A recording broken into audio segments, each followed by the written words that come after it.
Pilipinas para ang bigas. 5 pesos na lang ang kilo. Tutuhanin ko yan.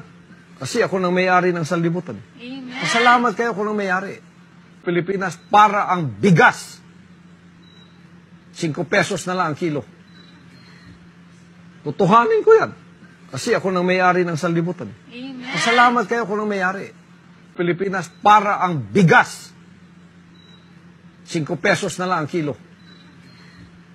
Tutuhanin ko yan. Kasi ako nang may-ari ng sanlibutan. Amen. Pasalamat kayo ako nang may-ari. February 2022, naglabas ang Federal Bureau of Investigation o FBI ng wanted poster ng religious leader ng Simbahang Kingdom of Jesus Christ na si Pastor Apollo C. Quiboloy. Ito'y kaugnay sa pagkasangkot nito sa sex trafficking, panloloko at pagpupuslit ng pera. Pero git ng kanyang abogado ay wala pang pananagutan ng pastor dahil rekomendasyon pa lang daw ang mga reklamo. Ayon sa FBI, may inilabas sa federal warrant para kay Quiboloy noong November 10, 2021. Sa abiso ng FBI sa kanilang website, kaugnay ito sa umano'y partisipasyon ni Quiboloy sa Anilay Labor Trafficking Scheme sa pamamagitan ng pagdadala ng ilang miyembro ni Quiboloy sa Amerika gamit ang peking visa para pilitin sila na humingi ng donasyon para sa umano'y peking charity. Sabi ng FBI, napunta raw ang mga donasyon sa pagtustos sa gastos ng simbahan at maluhong pamumuhay ng mga leader nito. Ang mga miyembro na makakapagsulisit sa simbahan ay ipinapasok sa mga peking kasal o ikinukuha ng mga peking student visa para patuloy na manatili sa Amerika at makahingi ng donasyon. Sabi rin ng FBI, may mga babae raw na nirecruit para maging personal assistant ni Quiboloy para maganda ng pagkain, maglinis ng kanyang bahay, magmasahe at makipagsiping umano sa pastor.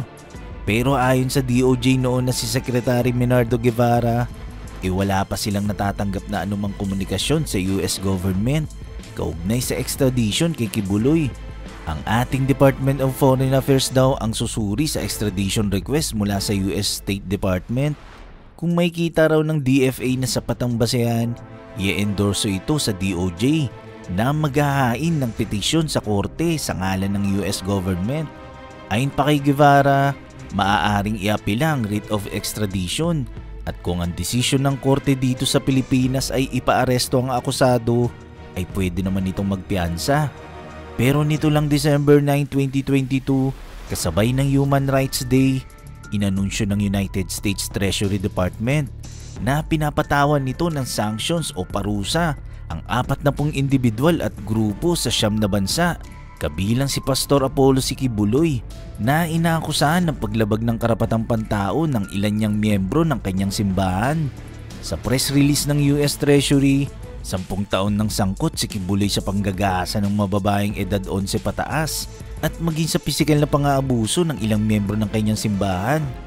Ang sanctions ay base sa Executive Order 1318 na pinirmahan ni dating US President Donald Trump noong 2017.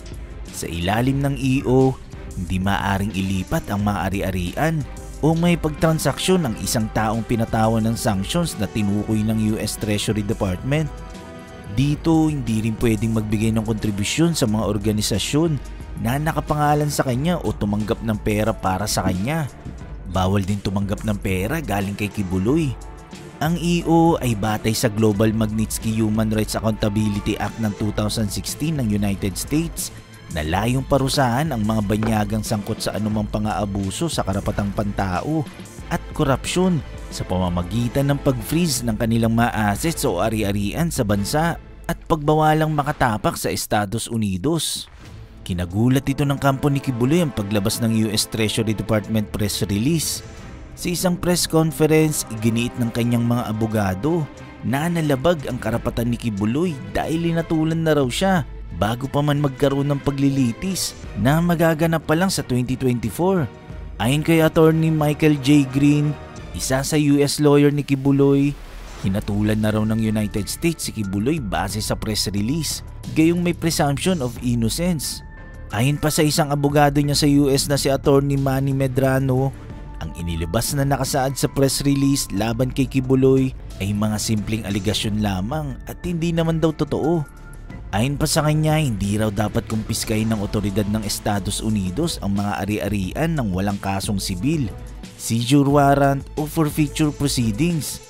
Sabi naman ng abogado niya dito sa Pilipinas na si Attorney Ferdinand Topacio, bagamat may batas na umiiral sa Amerika, hindi pa naman nililiti si Pastor Kibuloy. Kumbaga nagpataw agad sila ng sanctions samantalang sa March 2024 pa naman daw ang gagawing paglilitis. Ibig sabihin na wala raw ang presumption of innocence at nawala ang due process. Sa kabilang banda, habang umiinit ang usapin sa kaso ni Pastor Kibuloy, nasa basketball court naman siya at nag-init ang kanyang mga kamay sa pagtira ng tres. Record-breaking nga raw ang kanyang performance dahil pinangunahan niya ang kanyang team with 92 points. Binubuo ito ng 28 na 3 points, 4 na 2 points at 8 assist. Dinaig nga raw niya maging ang mga NBA players.